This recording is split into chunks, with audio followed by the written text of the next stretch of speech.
and we are live at the Youth Connect Africa Summit that is happening today for the coming next few days. I'm so humble, very lucky to sit next to one of the leading youth, a CEO, a founder, JB, home owner, a founder, Home 254.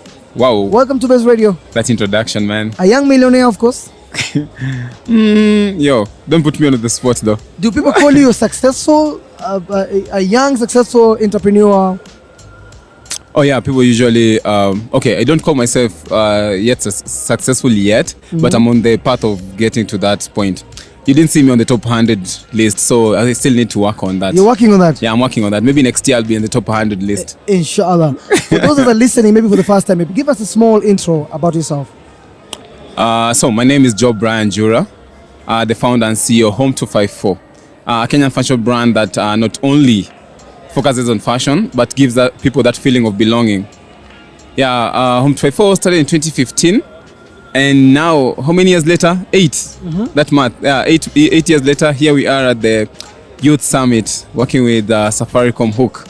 Yes, just to inspire the youth that non-conventional jobs are also jobs. Are also jobs. Yes. That's well in. How's the journey so far? Oh, do you know about running businesses in Kenya? It's tough. It's tough. But one of our values is being resilient. So we keep on going. When our policies change, things change, we also need to change because you need to adapt. Because you're doing business in this country and there's nowhere. We are literally called home. So you have to do our business here and grow the business here. So despite the challenges, we keep on changing this in regards to the challenges that we get. So it becomes tough, but we also toughen up and just keep going. You mentioned about challenges. Of course, you're facing so many challenges. Maybe to your understanding, from your understanding, what is that one thing maybe hindering youth innovators in Africa? You as one of them. One thing, most of the innovators, let me talk about the tech side, then I come to our side. Okay. So most of the innovators in the tech side, they want, the thing is, I feel like they are trying to build the next Facebook, the next WhatsApp, the next WeChat. And I think Africa has its own problems. So I think the innovators need to try and solve the challenges in Africa. We don't need another Facebook. We don't need another Uber. We don't need another border app.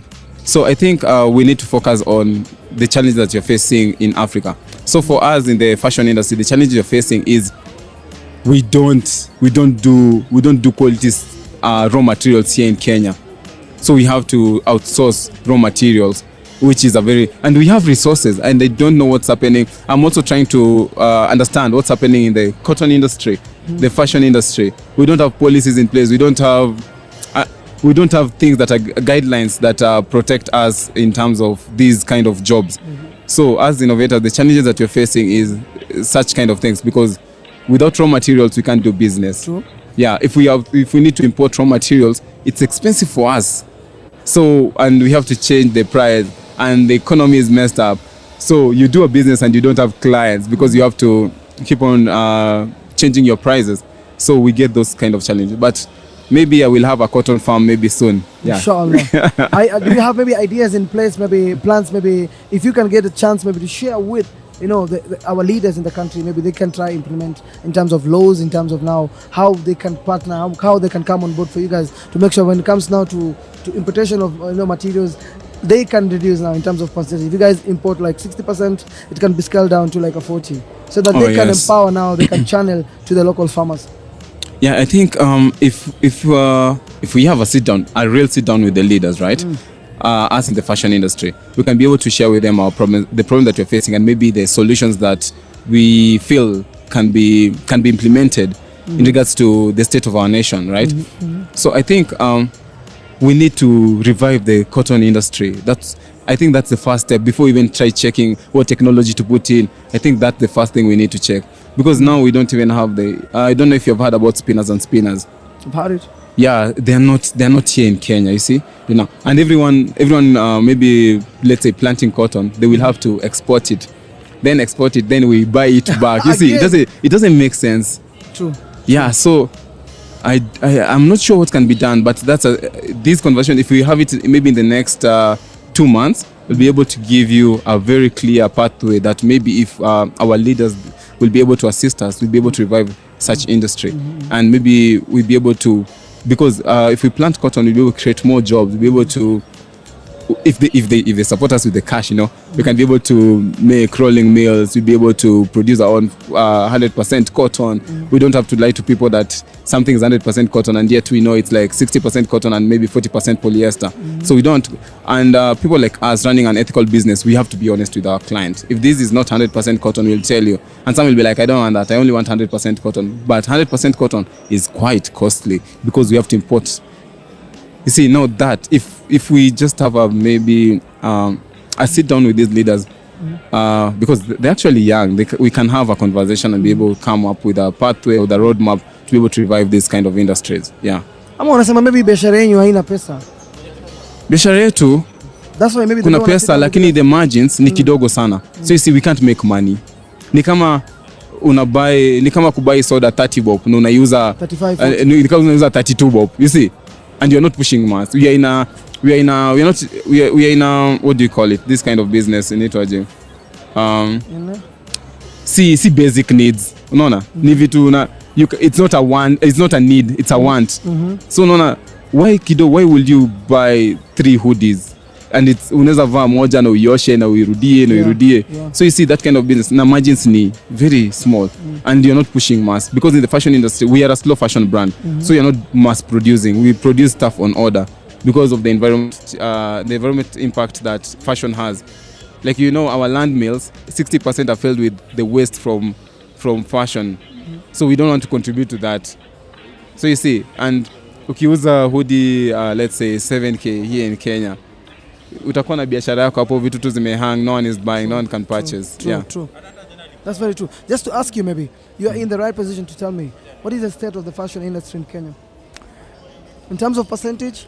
In Kenya, I do even have an industry. Let's be there. We don't have an industry. I don't know, but I'm trying to figure it out. Like, do we even have a fashion industry in Kenya? What is your understanding of a fashion industry then? Like, you see, if we such problems, we don't even have. Have you ever had a fashion forum in Kenya, like a real fashion forum where fashion people week say, even? Can a good one, a proper one. A good fashion week in Kenya? Where? When? And what is the impact of that fashion week? We don't have mentors. We don't have, we don't have the ideas are not being executed. No, people are not sitting down. Everyone wants to compete. Oh, we are competing on our own. Yeah, we are competing on our own. No one wants to sit down and think about the bigger picture. Because now, let me ask you a question. When's the last time people sat down, let's say the fashion industry? I'm putting in quotes because it's not an industry. We sit down and say, what's really affecting us? Why is everyone importing stuff from outside? And yet we are Africans and we have all the resources that we need enough. Why am I not importing stuff from maybe, let's say, Uganda? Why am I importing stuff? I'm importing stuff from maybe Turkey, China and stuff. Not and within imagine Africa. the resources are here. Which forums do we even sit down to speak about such things? You say Youth Connect Africa Summit is all about, opening borders for the youth. You having an idea, you want to buy material from Ghana, you can import it. From Yes. Nigeria, you can do that. At the end, do you see a light at the end of the tunnel, having a borderless Africa? I hope it happens. It will happen? Yeah, I see it happening. I think at the end of this summit, I think I will be able to know if we're going to have maybe we'll be able to trade within African countries. First of all, they need to scrap that visa thing. If they do that, yeah, visa kwani? Yeah? Yeah, No, you see, like it's a process, it's tiresome. yeah, the hectic, eh? see, even if I want to go to Ghana, processing the visa is hard than me going to Dubai or going to another country. Like, you see, if we solve that fast, then we can start talking about borderless, maybe trading and stuff. It's hard to even move around Africa. Yeah. Okay. Now, JB, you being a founder, a CEO, an executive, it was an idea. You executing the idea. You've opened doors. Your brand now is international, working with different corporate brands. You've created an opportunity for the young, young ideas. People ambao wametoka graduation, wametoka job, wako na idea, create opportunities. You have a team that is running Home 254. Was it resilience? Was it the opportunities? Was it the team spirit?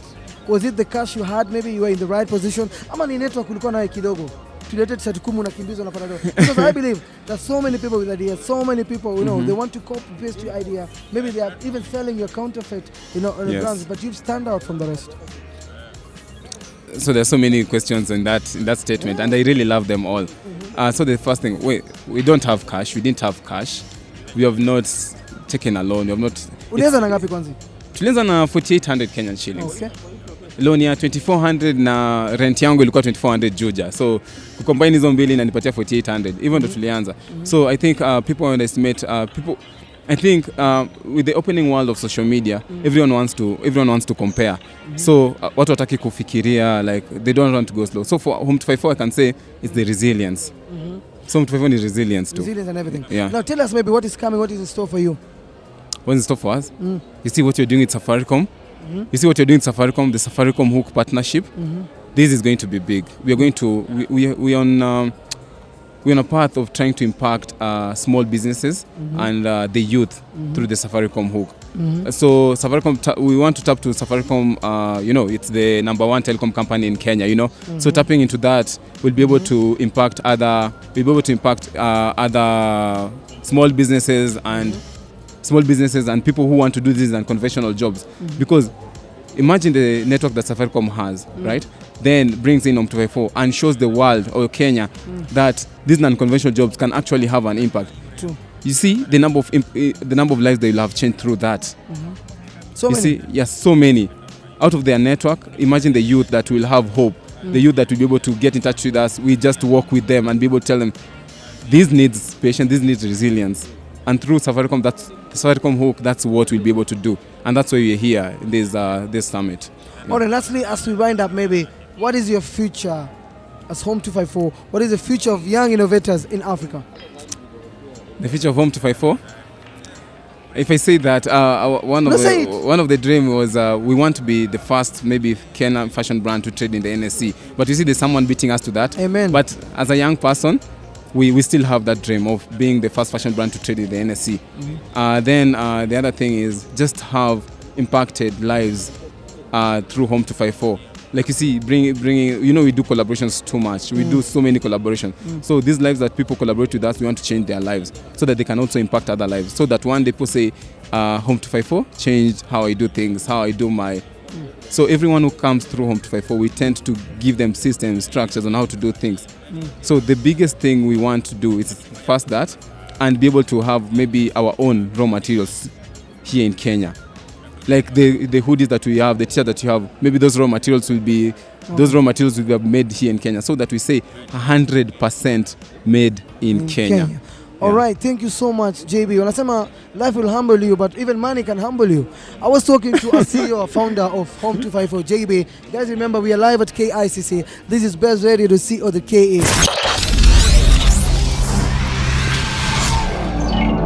This is Baze Radio. We are 254 to the core.